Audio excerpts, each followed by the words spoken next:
Imagine waking up one day and realizing that the very fabric of society is quietly unraveling before your eyes. Think of the way conversations seem shallower, how entertainment increasingly rewards noise over depth, and how people seem to know more about celebrities than about the forces shaping their own lives. Have you noticed how, despite living in an age of infinite information, true wisdom feels rarer than ever? Today we are going to explore a disturbing and fascinating question. Why is society becoming more stupid every day? And most importantly, what can we do about it? Stay with me until the very end, because the last insight I will share is the most important one of all, and it has the power to completely transform how you understand the modern world. Before we dive deeper, make sure you subscribe to this channel, leave a like on this video, share it with someone you care about, and tell me in the comments what you think about the state of society today. Your voice matters, and by participating in this discussion, you become part of a community that is striving to awaken from the fog of mediocrity and reclaim the clarity of true thought. Now, let us begin. To understand why society seems to be sinking into an abyss of superficiality, we must first confront an uncomfortable truth. The very tools that promise to elevate human knowledge, technology, social media, mass education, are often being used in ways that dull our minds instead of sharpening them. Think about the paradox. Humanity has at its fingertips the greatest library ever created, more knowledge than all previous generations combined. Yet studies show that attention spans are shrinking, critical thinking skills are declining, and people increasingly struggle to differentiate between truth and lies. It is as though, in the rush to consume information, society has forgotten how to digest it. Philosophers and psychologists warned us long ago about this danger. The German philosopher Friedrich Nietzsche spoke about the last man, a future individual who avoids depth, lives for comfort, and shuns anything that demands true thought. Does that not sound eerily familiar to our times, where convenience often triumphs over wisdom? Likewise, Neil Postman, in his seminal work Amusing Ourselves to Death, foresaw a culture in which entertainment would become the lens through which all reality is filtered, reducing even the most serious matters into spectacles designed to capture attention for a few fleeting seconds. But why has this shift accelerated so dramatically in recent years? One reason lies in the way our brains respond to stimulation. The psychologist Daniel Kahneman, who studied the dual processes of thinking, explained that human beings prefer the path of least resistance. We lean toward quick, easy answers instead of slow, deliberate reasoning. The problem is that modern society is structured to exploit that weakness. Social media platforms, advertising, and even political discourse are designed to trigger emotional reactions rather than deep reflection. In this environment, stupidity is not merely accidental, it is manufactured. Think about the rise of viral trends, memes and sound bites that dominate online conversations. They spread not because they are true, but because they are simple and emotionally charged. Compare that with the way ancient wisdom traditions functioned. In Plato's Academy, students spent years wrestling with difficult questions, debating, and refining their understanding. In contrast, today's public sphere often rewards those who shout the loudest, not those who think the deepest. Ask yourself, when was the last time you saw a trending video or news headline that actually challenged you to think critically about life, society, or morality? How often do you encounter content designed to slow you down and provoke reflection, compared with the endless flood of distractions meant to keep you scrolling? This is the modern tragedy, an abundance of information combined with a famine of wisdom. The consequences are profound. When people lose the ability to think deeply, they become more vulnerable to manipulation. Consider how misinformation spreads faster than truth online. Studies by the Massachusetts Institute of Technology have shown that false news travels significantly faster and farther on social media than verified facts. Why? Because falsehoods are often crafted to be sensational and emotionally appealing, whereas truth requires nuance, patience, and context. And in a society addicted to speed, nuance becomes the first casualty. It is not just a matter of personal ignorance, it is a collective decline. As public discourse deteriorates, entire communities risk losing their capacity for reasoned debate. Politics devolves into tribal shouting matches. Education focuses more on test performance than on cultivating wisdom. Entertainment glorifies outrage, scandal, and spectacle. In short, society begins to prefer the shallow over the profound, the immediate over the eternal. Yet within this bleak picture there is also an opportunity. The recognition of decline can be the first step toward renewal. By understanding the forces that push society toward stupidity, we can begin to resist them. By reclaiming the practices of critical thought, reflection, and meaningful conversation, we can rise above the noise and rediscover the clarity that once guided human progress. But here is the challenge. This journey requires courage. It requires us to question what is popular, to resist the easy seduction of distraction, and to cultivate a mind capable of standing apart from the crowd. As the French philosopher René Descartes once said, "The greatest minds are capable of the greatest vices, as well as of the greatest virtues. The same tools that are dumbing society down can also be used to elevate it, but only if we consciously choose to do so." And that choice begins with you. Think for a moment about how you consume information on a daily basis. Do you scroll endlessly through your phone, moving from one post to another without retaining much of what you saw? Do you rely on headlines, short clips, and quick takes to form your opinions about complex issues? If so, you are not alone. This is the default behavior that our society is being trained into, and it is one of the key reasons why intelligence is being replaced by distraction. The Canadian psychologist Steven Pinker has written extensively on how the human brain adapts to its environment. When we are constantly bombarded by short bursts of content, our minds adapt by craving brevity, even at the cost of depth. This means that complex reasoning, long-form reading, and patient learning become less natural to us. What was once a muscle, strengthened by practice, is now at risk of atrophy. The result is a population that can process enormous amounts of shallow information, but struggles to engage with anything requiring sustained attention. This shift is not only individual, but also cultural. Historically, societies valued the role of wisdom keepers, philosophers, teachers, elders who devoted themselves to understanding the human condition and passing down insights. Today, these figures are often overshadowed by influencers whose primary goal is not truth, but engagement. The algorithm rewards popularity, not profundity, and so society increasingly confuses fame with wisdom, forgetting that one does not necessarily imply the other. Consider the way modern education systems operate.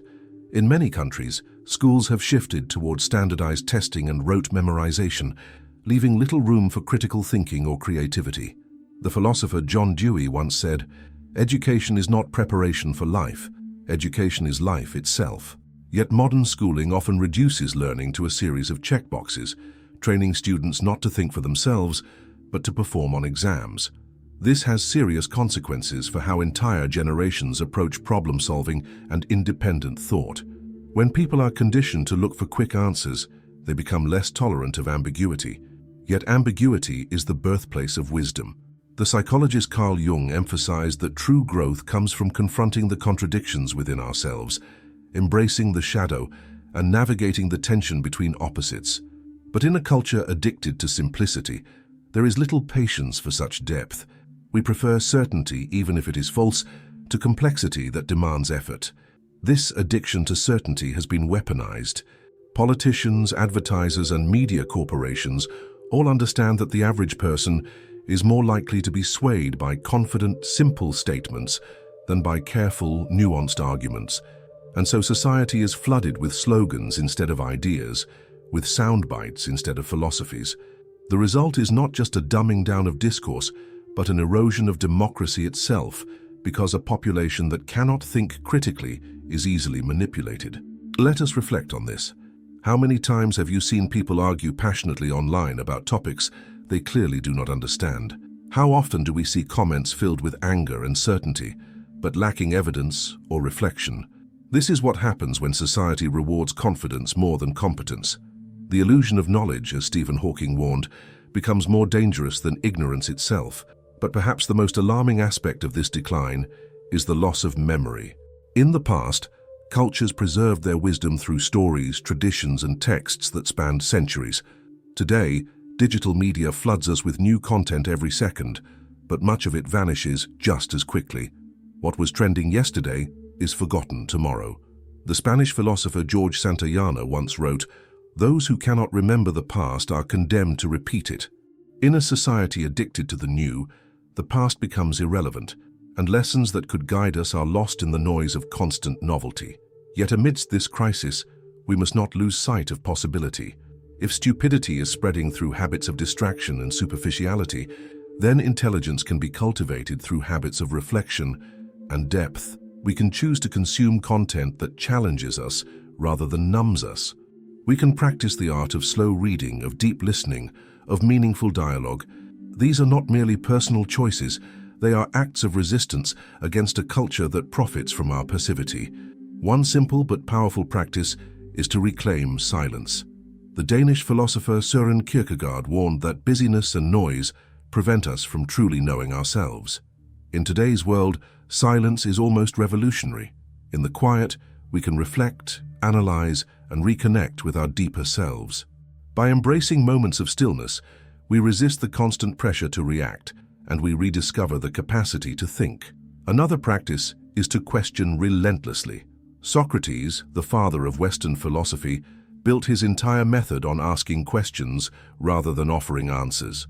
Imagine what would happen if society returned to this mindset, if instead of rushing to judgment, we paused to ask, why do I believe this? Who benefits from me believing it? What evidence supports it? Such questions cut through the fog of misinformation and force us to engage with reality more authentically. But here is the uncomfortable truth. Thinking for yourself is not easy. It is often lonely because it requires stepping away from the crowd. It can be painful because it forces you to confront the illusions you once clung to. Yet it is precisely this difficulty that makes it so valuable. As the German philosopher Immanuel Kant declared, "Dare to know. Have the courage to use your own reason." This is the essence of enlightenment, and it remains just as urgent today as in Kant's time. Now pause and ask yourself, are you living in a way that strengthens your mind or in a way that weakens it? Do you feed your intellect with wisdom and reflection, or do you allow yourself to be carried by the current of distraction? Your answer to this question determines whether you are part of the problem or part of the solution. And this brings us to a deeper revelation, one that may unsettle you, but is crucial to understand. Society's stupidity is not simply accidental or inevitable. It serves a purpose, for when people are distracted, unthinking, and divided, they are easier to control. The decline of wisdom is not just a cultural trend, it is also a tool of power.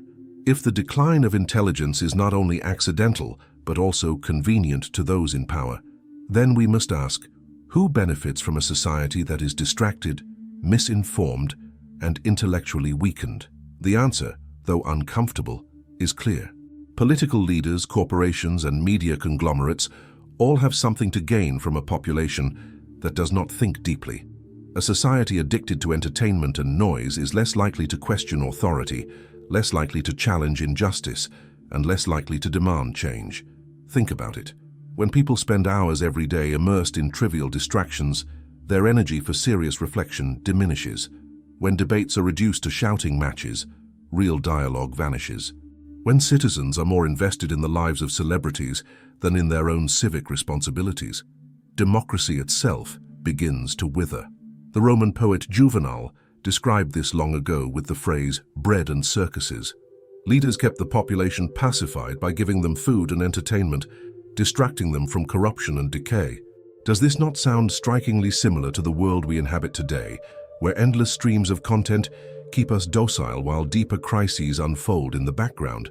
The French philosopher Michel Foucault argued that power often operates not through force, but through subtle systems of control that shape how people think and behave. In our time, one of the most effective systems of control is the manipulation of attention. Social media platforms, for example, are engineered to capture and hold your focus.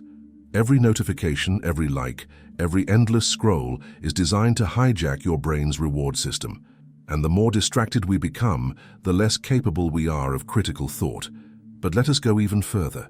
This decline of intelligence is not only about distraction, it is also about division.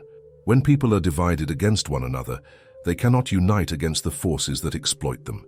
And what better way to divide a society than to encourage shallow thinking and emotional reactions? Misinformation thrives in this environment. Outrage spreads faster than understanding. Simplistic labels replace nuanced analysis. People cling to tribal identities instead of engaging in reasoned debate.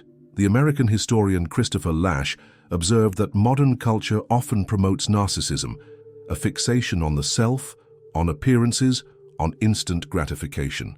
In such a culture, collective intelligence weakens because people are too absorbed in personal vanity to engage with the larger challenges facing humanity. When society becomes narcissistic, the pursuit of truth gives way to the pursuit of validation. And validation is easy to obtain in a world of likes, shares, and followers. Ask yourself, how often do you see public figures rewarded not for being wise but for being loud? How often do influencers gain millions of followers by exaggerating, provoking, or sensationalizing rather than by offering thoughtful insights? This is not just a cultural curiosity. It is a symptom of a system that values attention above truth. And when attention becomes the currency of power, stupidity becomes profitable. This is why philosopher Noam Chomsky once remarked that propaganda is to democracy what violence is to dictatorship. If you can control what people pay attention to, you can control how they think, what they desire, and what they fear. And the easiest way to control attention is to reduce complex realities into simplistic narratives that appeal to emotion rather than reason. But let us not mistake this for a purely external problem. It is also internal. Every time we choose distraction over depth, every time we prefer certainty over complexity, we are complicit in this decline. The truth is, society becomes stupid not only because of corrupt leaders or manipulative corporations, but because individuals surrender their capacity for thought. Yet here lies a powerful truth. The very forces that weaken society also reveal the path to its renewal. If stupidity spreads through distraction, then intelligence can be reclaimed through focus. If manipulation thrives on division, then wisdom can be rebuilt through unity. If superficiality dominates culture, then depth can once again become revolutionary. But this requires courage, the courage to resist the easy path. Think about the words of Viktor Frankl, the psychiatrist and Holocaust survivor, who wrote in Man's Search for Meaning that between stimulus and response lies a space, and in that space lies our power to choose. In a society designed to provoke instant reactions, the act of pausing, reflecting, and choosing thoughtfully is an act of defiance. It is also an act of freedom. So how do we begin to resist the tide of stupidity that threatens to engulf us? The first step is awareness. You must recognize the ways in which your own attention is being manipulated. Ask yourself, why am I consuming this piece of information? Does it enlighten me or merely distract me? Who benefits from me believing this narrative? Awareness is the seed of wisdom. Without it, we are sleepwalkers in a world designed to keep us unconscious. The second step is discipline. Intelligence does not flourish by accident, it is cultivated. This means making deliberate choices about what you read, watch, and listen to. It means seeking out voices that challenge you instead of those that simply confirm your biases. It means reading books that demand effort rather than skimming endless feeds of shallow content. Discipline is not glamorous, but it is essential if you want to rise above the noise. The third step is dialogue. Human beings grow wiser in community, but only if that community is committed to truth. In our time, conversations often degenerate into conflict. Yet genuine dialogue, listening with openness, questioning with humility, sharing with honesty, has the power to sharpen our minds and expand our horizons. The philosopher Martin Buber spoke of the I-thou relationship, where we encounter the other not as an object to be debated or used, but as a subject to be understood. Imagine how society would change if dialogue returned to this sacred form.